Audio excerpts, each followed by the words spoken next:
Hey, listen, I know everybody is locked down, so much is going on, but I know that one thing that I'm hearing a lot is about people starting businesses during this time that we're in, the world is in, and the US is in. And I wanted to talk about some of the things that I actually did to prepare to launch my business. I actually launched it, left my 9 to 5.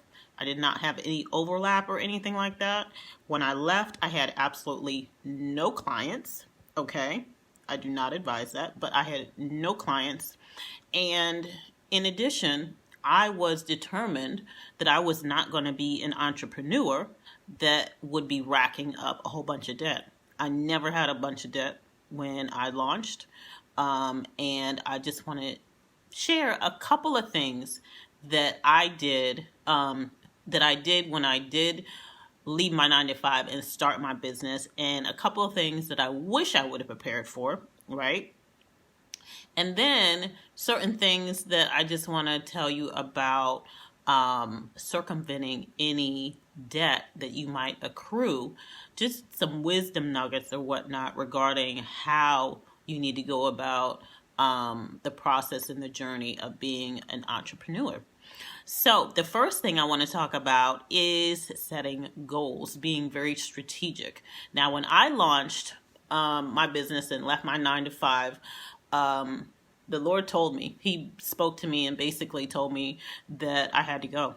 He was like, I already put something in you. You got to go. Now's the time. Do it. And so I was like, what are you talking about? I do not recommend that. I wish I would have had overlap sometimes, but God knows best. And maybe if I did have overlap, things would not have happened for me the way that they did. So, I had to trust His plan. However, in that transition where I just had a couple of months where I needed to prepare myself and get out, I was strategizing. I was creating goals. I was figuring stuff out. Who were my clientele? What was my business going to be? What was I going to do? Who was going to be my focus? Who's my avatar?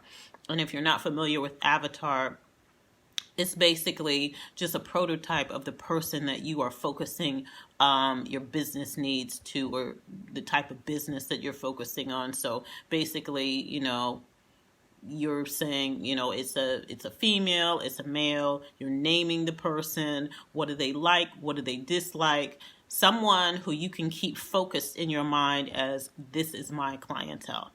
And so I had all of that stuff scoped out in quick, I had to move quick. I had to figure that stuff out very quickly. And then I just started. But I'm a strategic person anyway. I like to plan. I like to prepare. I had to do it in short order when I launched and when I left my 9 to 5 because I did not have a whole bunch of money saved up. I did not think, even though I knew I was going to be a business owner, I didn't think it was going to happen like that. I thought I was going to have, I thought a whole lot of stuff was going to be different, quite frankly. But I didn't have time to, get all the finances together that I wanted to have, all that stuff. But I'm going to get into that after this, the goal and strategy point. So I worked on my goals. I worked on my strategy. I worked on my avatar. I worked on a plan. And in that plan, you want to kind of have scoped out certain things, right? You want to make sure that you are giving yourself, if not a quarterly goal or plan or whatever you want to call it, some sort of template where you are kind of have some sort of idea of where you're going and what you need to do each quarter or each maybe even each month. Maybe break it down like that as well, whatever kind of works for you. And so I did that. Figured out what type of product and service I was going to sell, figured out who my avatar was going to be, the scope of my client, industries or whatever. So I started off as a coach. I was not making the money that I needed to as a coach.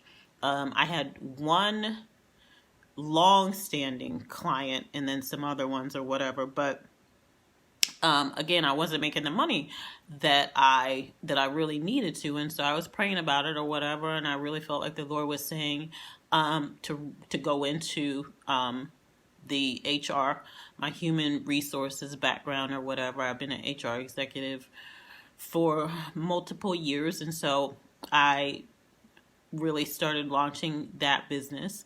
And really, actually, I got a lot of prophetic words about that. And when I did that, things just started moving and grooving. I had to figure out, okay, what types of services could I offer corporate clients? And so that's the type of thing that you have to think about as you are setting your goals and planning. And just like I had to kind of, roll with the punches and change goals and strategies and that or whatever, that's going to happen no matter what type of business you are. You're going to just have to be flexible, but you need to have a plan and a strategy to begin with so you have a focus, okay? Because you want to make sure that you are focused on what you need to be focused on so that you can progress and move forward. The second thing, the money part. I'm telling you, everybody wants to know, listen, what do you do about money when you leave your 9-to-5, or even if you don't leave your 9-to-5? How do you ensure that you are making some money so that you can sustain your business, grow your business, maintain your business even?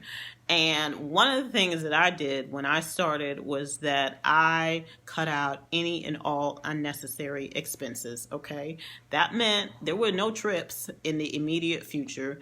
That meant like there was no vacation. I even cut out, just incidentals. Some of you guys, you have all the subscriptions. You got the music subscriptions. You got Netflix. You got Hulu. You got cable. You got da-da-da. I didn't have all of that, so I didn't really miss it. But because I didn't even have cable, I had stopped with cable like 4 years before I had actually launched my business. So I didn't even have cable. I was really... I'm not a huge TV watcher, except maybe on the weekends or whatever. But anyway, all of the unnecessary expenses that I did have, I got rid of them. I mean, immediately. Because your focus as an entrepreneur, if you are going to launch something new or whatever, needs to be on minimizing your expenses, personal, business, whatever, minimizing your expenses so that you do not get yourself in debt. You do not want to get yourself in unnecessary debt as a new business owner. And if there are things, either programs or, coaching programs or any type of other program that you feel, or even support, that you feel like you need to have in order for your business to be established or whatnot, maybe some tools or some resources that you absolutely need to have, then what you can do is prepare for that before you leave your 9-to-5, save up for it so that by the time you pay for it and you're having to pay either that ongoing subscription or whatever it is, that you are already set and you've already accounted for that and have that money. Because what you want to make sure that you do is ensure that your income, whatever your income is, whether or not it's nil or small amount or whatever, but usually when you're first setting up a business, it's going to be the minimum, right? You want to make sure that your expenses are commensurate with your income. And so you do not want to put yourself out there and sign off all these contracts that you're going to be paying this, that, or whatever for months and months on end when you do not have the income showing that you are even going to have it. Right? And so it's just a safeguard that I thought I had to put in place for myself, just to make sure, if you're a new business owner or about to launch a business, you're already going to have some stress. There's no sense in adding an extra layer of financial stress on top of it, right? And so you want to make sure, again, that you are investing in the right thing when you are starting your business. And you also want to assess and figure out how long is it going to take you to make the amount of money that you are going to need to sustain yourself based on, the clientele that you're thinking that you're going to be bringing in, your avatar, whatever the case is, your programs, how many programs do you think that you're going to be selling if you're doing digital products? And typically you got to be very conservative. So, if you have, a following of, 500 or 250 or whatever, you want to be conservative and think, maybe 10% of the people of my following are going to actually purchase my services.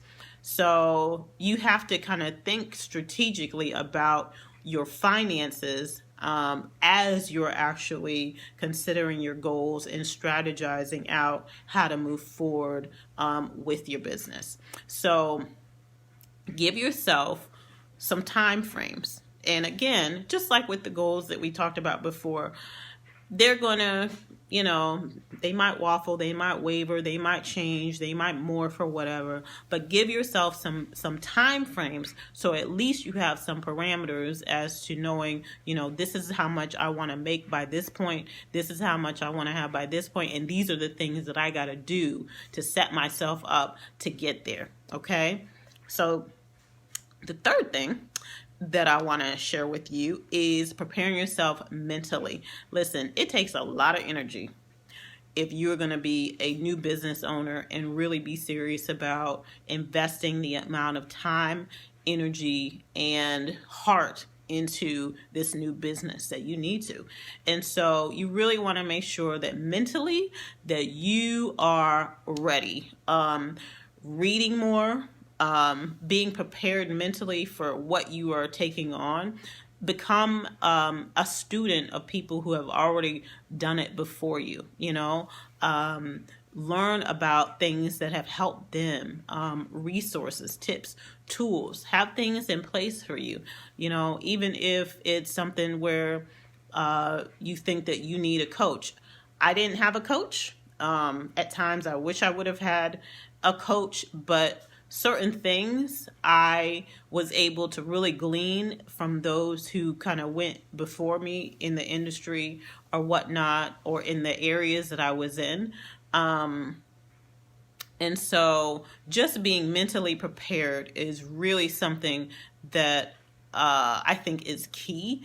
I really wish I would have done a little bit more about that. I think I did more goal setting and strategy, creating and things of that sort, financially and otherwise, that even though I did the mental preparation to a degree, I probably should have done it a little bit more.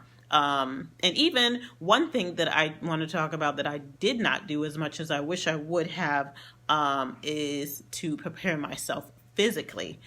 It is I'm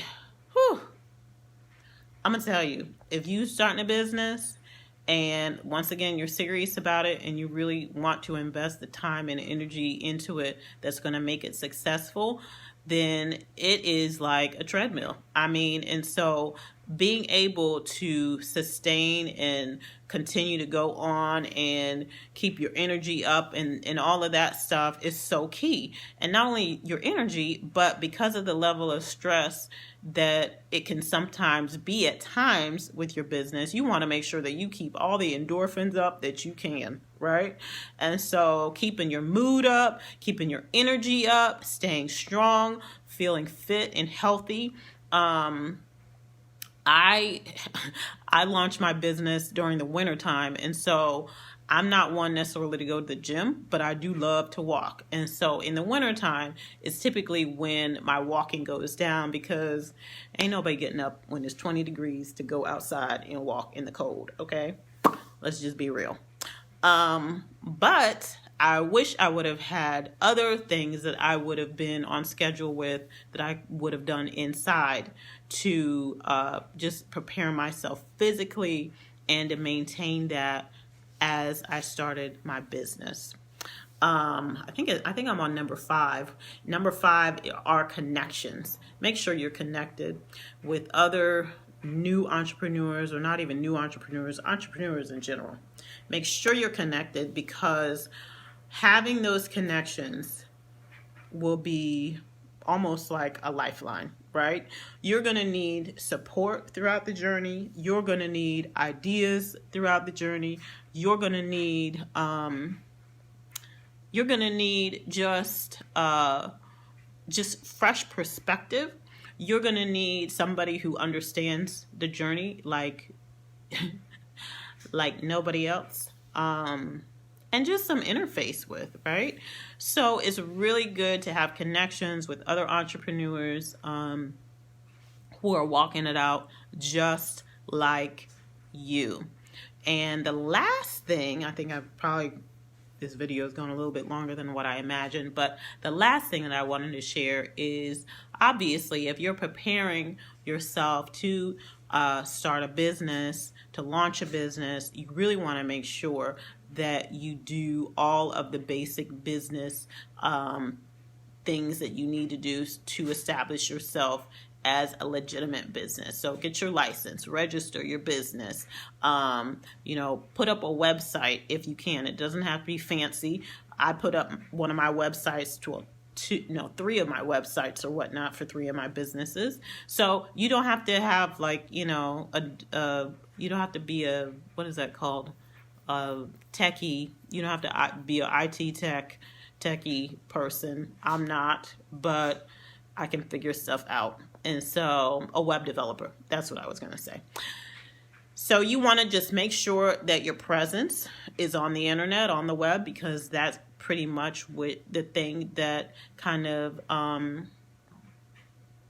it legitimizes you in the eyes of certain people, right? And because I actually, with one of my businesses, offer services to corporate clients, I really have to have that out there. I also have an art business. I also have training and development business. I also have a coaching business.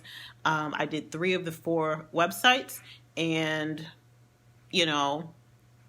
you could do it.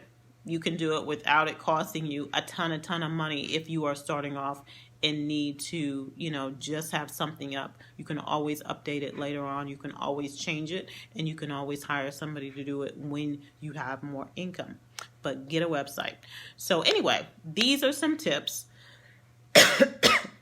excuse me, on things that I have done that have helped me to prepare the business journey that I've been on for the last 5.5 years or so. And I hope that if you consider this being the time for you to launch a business or whatever, that you'll think about all the stuff that I shared, and that you will do whatever you need to do to get yourself ready for your new adventure. So anyway, Lucy and I are chilling for the rest of the day.